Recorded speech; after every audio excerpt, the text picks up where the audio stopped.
네, 안녕하세요, 여러분. 오랜만에 영상을 올립니다. 이번에 날로 먹는 분자세포 생물학 강의를 하게 되었는데요.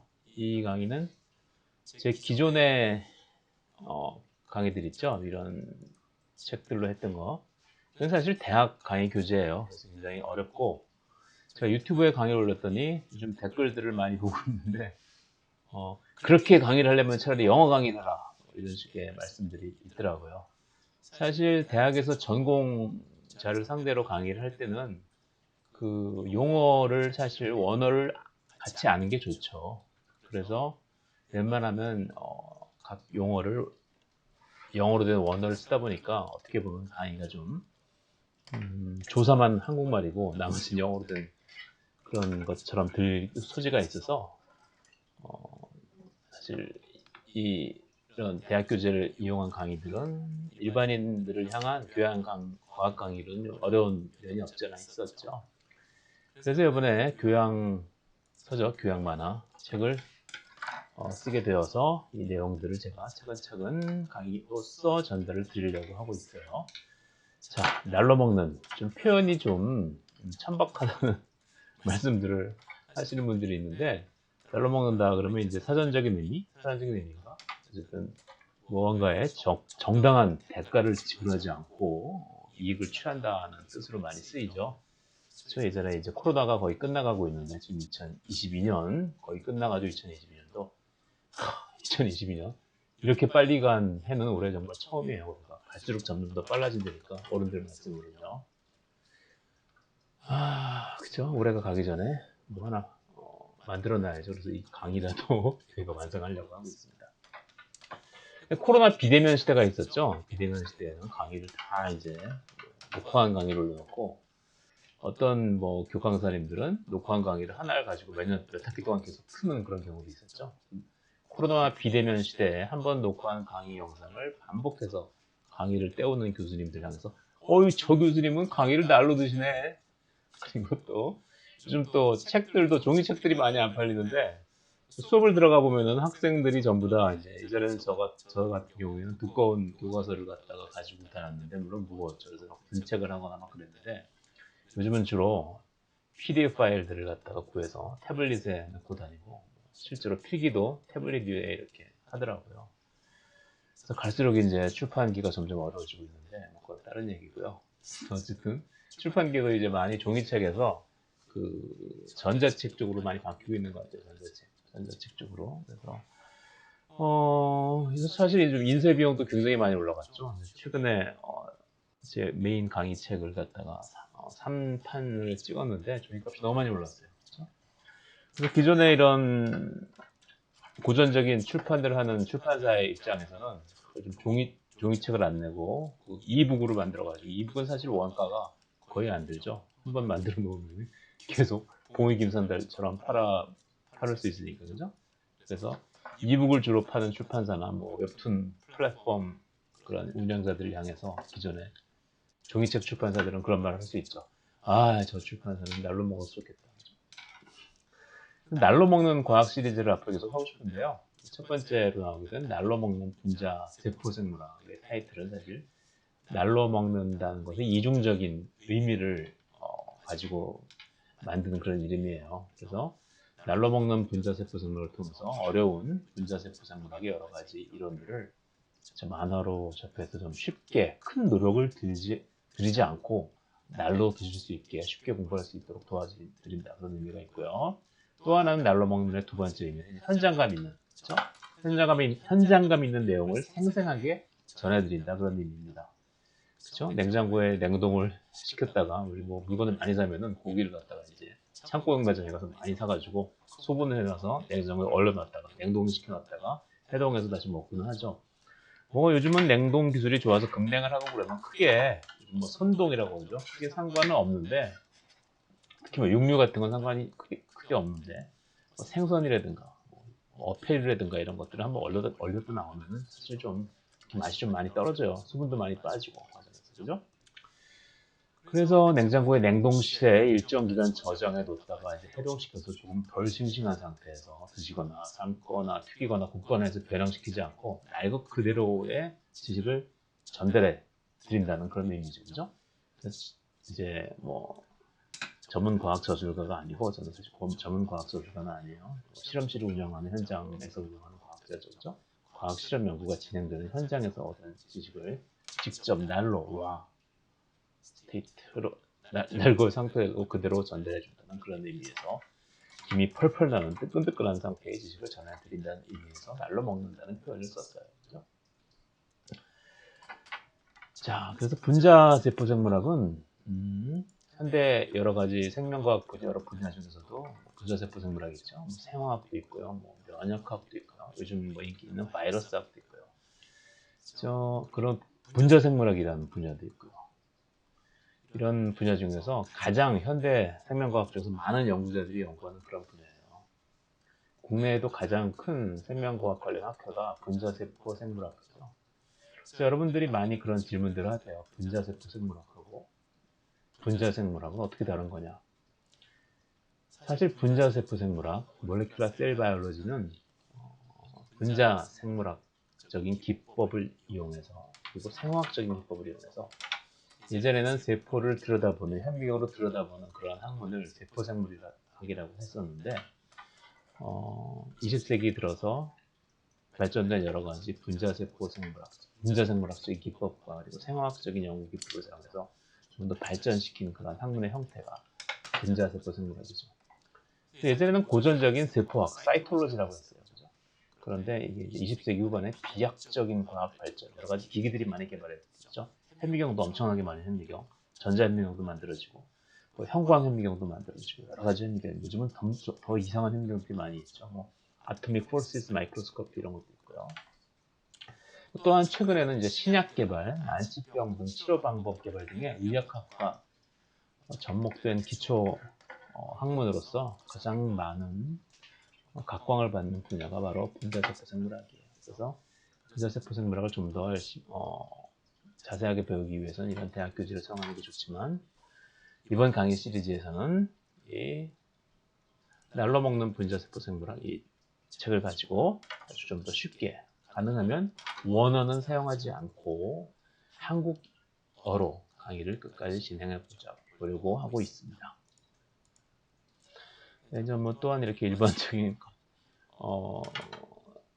일반 대중들을 위해서 이제 통합과학, 고등학교 1학년 때 배운 이제 통합과학 진도에 맞춰가지고 이제 여러 가지 과학 얘기를, 뭐 자연과학뿐만 아니라 공학, 그리고 자연과학에서도 물리학, 화학, 지구과학, 생명과학 이런 것들을 다 통합해놓은 저런 책들도 제가 만들었었죠. 이것도 제가 좋아하는 평양냉면에 대한 과학도 이 책에서 알아볼 수 있습니다. 잠깐 제가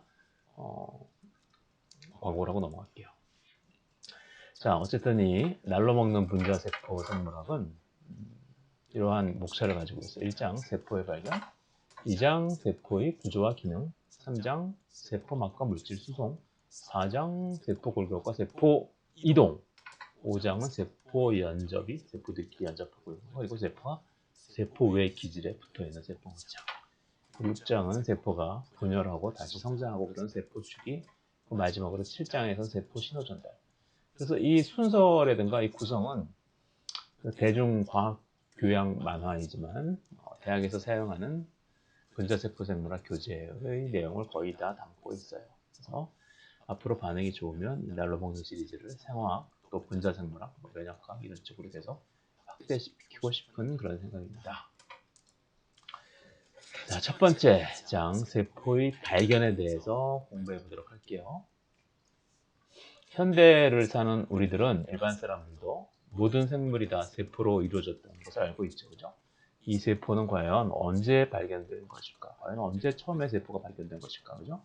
그리고 우리가 세포라고 부르는 것은 과연 무엇인지, 어떤 것인지 세포 이론을 통해서 한번 공부를 해보도록 해요.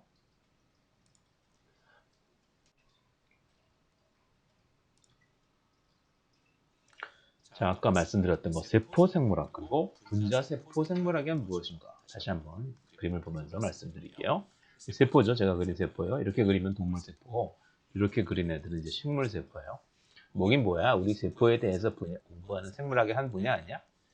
그런데 세포생물학과 분자세포생물학은 약간 다를 수가 있죠. 세포생물학은 현미경으로 보이는 수준에서 연구하는 것이고 분자세포생물학은 분자 수준에서 연구하는 것 아닐까? 어느 정도 맞는 얘기예요. 그래서 옆에서 박테리아 세포가 거들고 있죠.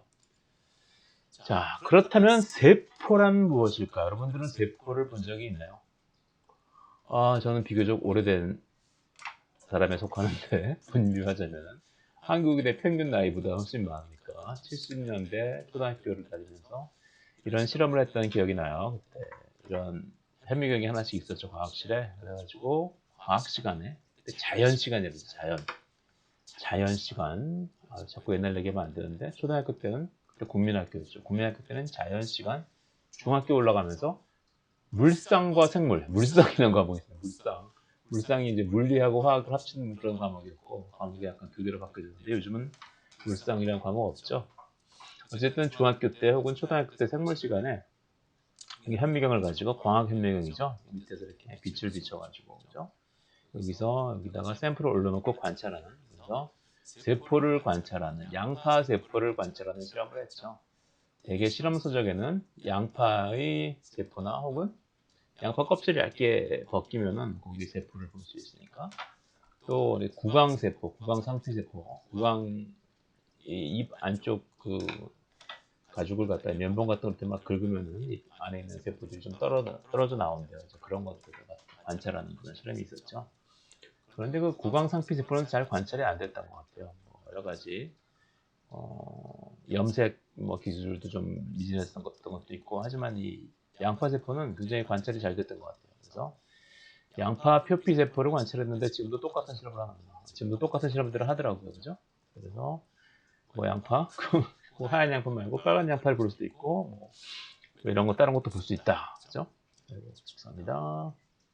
여기 보이는 세포는 흰색 양파의 세포에 옆에 있는 자색, 보라색 양파. 보라색 양파가 약간 비싸죠, 그죠? 앞에 가서 시장 보는 거 되게 좋아하는데, 보라색 양파 이렇게 썰어가지고 샐러드에 넣으면 되게 예뻐요. 그래서 살려고 그러다 항상, 맛은 똑같은데, 흰색 양파가 좀 싼데, 굳이 빨간 양파를 자색 양파를 살 필요가 있을까? 그래서 잘 못 사고 있긴 한데, 나중에는 한번 사볼게요. 그죠?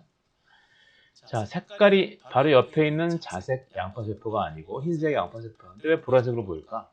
보라색으로 보이는 이유는 염색을 했기 때문이죠. 염색약을 넣은 거죠.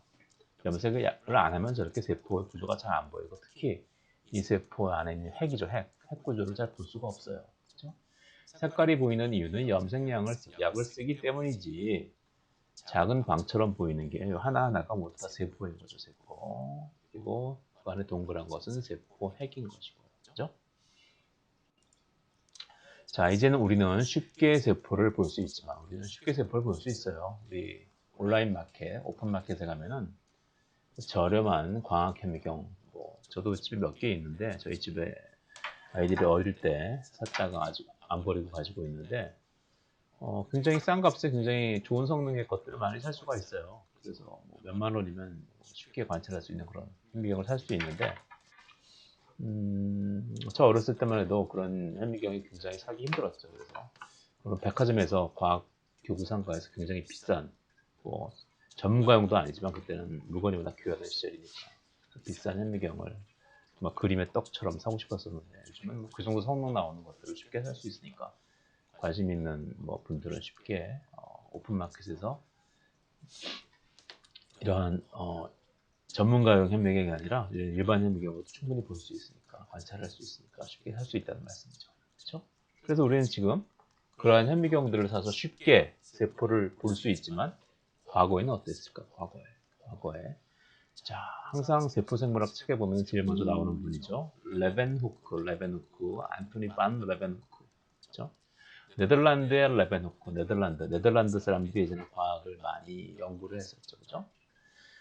내가 인류 최초로 고해상도 현미경을 만들었지. 이걸로 온갖 미생물, 그리고 혈액 속의 혈구, 피를 뽑아가지고 피는 과는 빨갛게 보이지만, 이 안에 자세히 좀 더 들여다보면 뭐가 있지 않을까 하고 옛날 사람들도 분명히 궁금했겠죠. 그죠? 그리고 또 정액 속에 있는 정자 이런 것들도 관찰을 했던 거죠. 그죠? 이런 구조로 생겼어요. 금속으로 만들었고요. 이제 여기 나사를 돌리면 여기 이제 움직이는 거죠. 위치를 이렇게 움직일 수 있고요. 여기 동그랗게 구멍을 뚫어놓고 그 안에다 렌즈를 박아놓죠. 아주 정밀하게 만든 배율에 렌즈를 박아놓고 재물대에 뾰족한 바늘 위에다가 뭐 조그만 곤충 같은 것들보다 올려놓거나 물방울 한 방울 물방울을 올려놓으면은 그게 이제 표면 장력에 의해서 이렇게 뾰족한 바늘 위에 이렇게 물방울 형태를 유지할 수 있죠. 그 안의 것을 갖다 관찰하는 거죠. 아이고 진도가 많이 나갔네. 자, 그래서 어떻게 보는 거냐 이런 식으로 이런 식으로 눈에다 딱 갖다 대고 보는 거죠. 그죠? 이렇게 들고 들여다보니 좀 모양 빠지긴 하지. 좀 모양 현미경 우리가 생각하는 현미경을 보는 자세랑 많이 다르는데 이때는 뭐 기존에 우리가 생각하는 그런 현미경이 없을 때니까 이런 자세도 그때는 어색한 자세가 아닐 수 있어요. 그래서 연문물 저도 어렸을 때 그때 한 200배 정도의 현미경을 가지고 연못물 집에 마당에 연못은 없어서 저 이제 동물 키우고 그런 걸 좋아해서 특히 물속에 있는 수중 생물을 키우는 걸 좋아했죠. 지금도 뭐 수조에 뭐 열대어들 키우고 있는데 그때는 열대어 수조를 갖기는 굉장히 비싸던 시절이죠. 그래서 되게 금붕어 아무래도 수질 오염 그런 거에 좀 강하니까 뭐 필터 같은 거 연결하지 않아도 되고 그리고 온도도 뭐 온대지방 생물이니까 뭐 겨울에도 온도가 내려가도 죽지 않고 잘 사니까 히터도 필요 없고 그래서 가정집에 열대어는 있는 경우가 좀 없었지만 열대어왕은 있는 경우가 없었지만 금붕어왕은 있는 집이 꽤 많았죠. 그죠? 금붕어왕 같은 것들을 이제 실내에 놔두면은 해가 안 드는 데 놔두면은 뭐 그렇게 문제가 없는데 좀만 창가에 둔다거나 그러고 금방 다리 녹조가 생겨요. 그래서 제가 그 녹조 있는 부분을 긁어서 현미경에 놓고 관찰해 본 적이 있죠. 정말 그 안에 엄청나게 많은 생물들이 있더라고요. 그때 뭐 집진벌레 같은 것도 많이 봤고 뭐 이런 식으로 생긴 거죠. 이렇게 생각 나팔벌레가 이렇게 생겨가지고 여기 막 손모가 있어가지고 막 뭘 빨아들이면서 뭐 그런 생물들도 관찰했고 저는 1970년대에 봤지만 이제 러베누크는 이제 그보다 훨씬 옛날에 이걸 관찰한 거죠. 그죠? 그래서 예전에는 생물학 시간에 요즘은 뭐 생물학과에서도 그런 걸 안 배우는 것 같은데 단한 현미경을 가지고 이제 샘플을 갖다가 이제 관찰하면서 그죠? 대충 그릴게요. 이쪽 눈으로는 이걸 관찰하고 이제 반대쪽 눈으로는 눈이 두 개인데 이렇게 생겼는데 반대쪽 눈으로는 여기 종이를 갖다 놓고 한쪽 눈으로는 현미경 안으로 샘플 보면서 한쪽 눈으로는 연필로 이렇게 점묘하라고 그러죠. 점을 딱딱딱 찍어가면서 이제 자기가 보는 걸 그대로 그리는 거죠. 이런 수업을 하던 시절이 있었어요. 요즘도 뭐 고전적인 생물학을 중요시하는 그런 학과에서는 이런 걸 시킬지도 모르는데 이런 식으로 자기가 눈을 보면서 동시에 그려가지고 이런 식으로 그림으로써 그 당시에 뭐 카메라 같은 것들이 없던 시절이니까 카메라가 있다고 하더라도 현미경을 찍을 정도의 수준은 안 되니까 그죠? 그래서 이런 식으로 그림을 그려가지고 많이 자료로서 이제 저장을 해놨던 거죠, 그죠? 레베누크가 동물의 정자도 이제 관찰을 했죠. 그때 로버트 후크라는 사람이 처음으로 등장하는데요. 한 사람은 레베누크, 한 사람은 로버트 후크, 그죠? 로버트 후크는 영국 사람이죠, 그죠? 우와 정말 대단해. 로버트 후크는 1635년에서 1703년, 1635년생. 나이 볼까요? 레베누크는 1632년생, 3살 차인데 이분이 형님이죠, 그죠? 레베누크가 약간 나이는 많지만 거의 동시대의 사람이다. 그래서 이 로버트 후크가 레베누크보다 훨씬 잘 알려져 있죠, 그죠? 나중에 후크의 현미경이 뒤에 나올 거예요. 로버트 후크가 와, 이 사람의 그 그림을 보게 됐어요. 와, 정말 대단하다.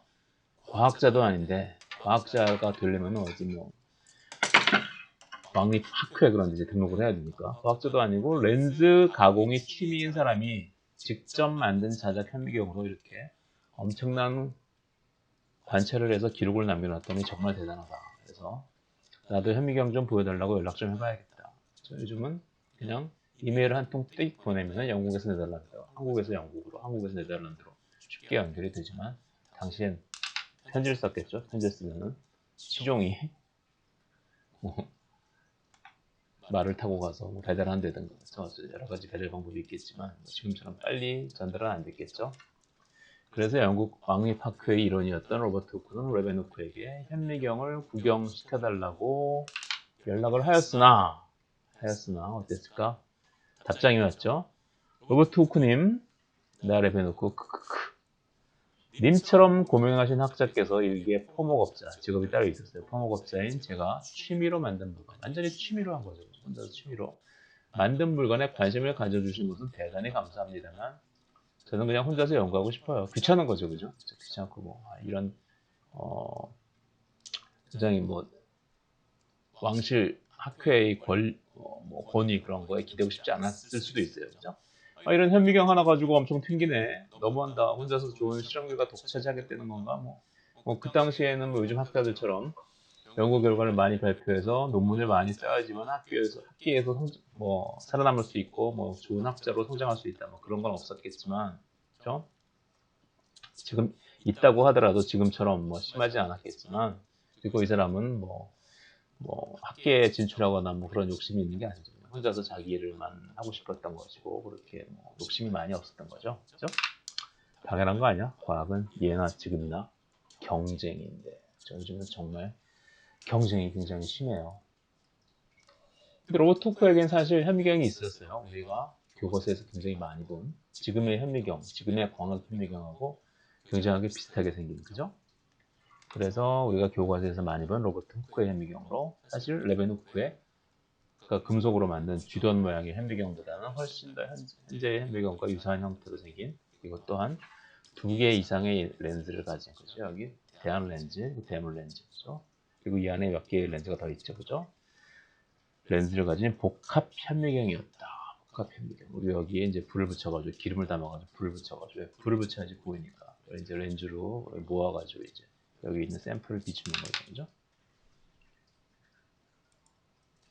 하지만 로버트 후크의 현미경에는 치명적인 단점이 있었으니 사실 배율이 비록 렌즈는 달렌즈도 아니고 렌즈가 복합 렌즈, 대물 렌즈, 그리고 대안 렌즈, 접안 렌즈 2개 이상의 렌즈를 가지고 있는 그런 현미경이겠지만 이 배율이 굉장히 낮았던 거죠. 30배. 아까 생각해보면 제가 제일 먼저 초등학교 때 갖고 놀았던 그 현미경이 200배였어요. 200배. 그걸로도 굉장히 많은 걸 볼 수 있는데 30배는 아마 너무 낮을 거예요. 로버트 후크가 변명하는 얘기 썼죠. 사실 내가 만든 게 아니죠. 아까 레베노크는 토목상인 레베노크는 직접 자기가 렌즈를 깎는 기술을 가지고 있어서 고배율에 비록 렌즈 하나짜리지만 현미경을 만들었어요. 하지만 로버트 후크는 자기가 직접 현미경을 만들 수 있는 기술은 없었던 거죠. 그렇죠? 크리스토퍼 콕이라는 사람이 만들어준 거고 그리고 이걸로 샘플들을 관찰해서 초베셀 마이크로그라피아라는 책을 썼다는 거죠. 아까 그 현미경 앞 슬라이드에 있던 현미경 사진도 이제 그 책에서 나온 거죠. 마이크로그라피아, 그죠? 1665년의 일이었어요.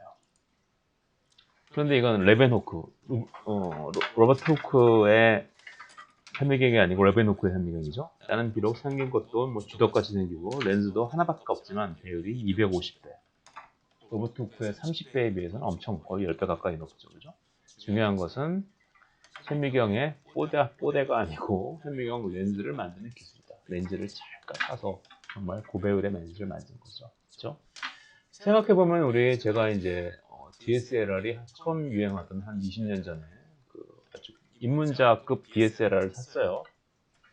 근데 요즘은 그걸 가지고 꺼내가지고 찍어보니까 최신 스마트폰 사진보다 훨씬 구리더라고요. 그죠? 그래서 겉보기에는 그게 더 좋아 보이는 카메라 같지만 중요한 건 렌즈인 거죠. 렌즈 그리고 뭐 디지털 카메라의 경우 뭐 픽셀 같은 것들이 센서 같은 것들이 중요하겠죠. 그렇죠? 그래서 모양이 다가 아니다.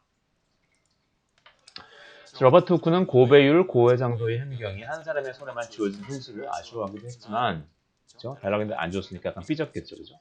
그렇지만 로벤 후크의 발견이 학계에 인정되는데 큰 역할을 하는, 비록 자기에게 이 현미경을 빌려주거나 주진 않았지만 레벤 후크의 발견이 학계에 인정되는데 큰 역할을 하는, 중간에 다리를 놓아준 거죠, 그죠? 그래서 영국 학교에 데뷔하는 걸 도와준 거죠. 가서 발표할 수 있도록 도와줬어요. 레베노크는 자신이 개발한 고해상도 현미경을 이용해서 많은 발견을 하였지만, 자, 제가 발견한 건 몇 가지만 들어볼게요. 원생동물, 아메바와 같은 단세포 진약생물, 원생동물, 박테리아, 정자, 근섬 위의 무늬, 모세혈관 등 여러 가지를 봤어요. 그런데 레베노크님은 세포라는 개념을 처음으로 학계에 도입하지는 못하셨죠. 사실 세포라는 개념을 이때는 아무도 알지 못했죠. 자, 강의를 너무 길게 하면 안 되니까 여기서 끊을게요. 다음 시간에 만납시다.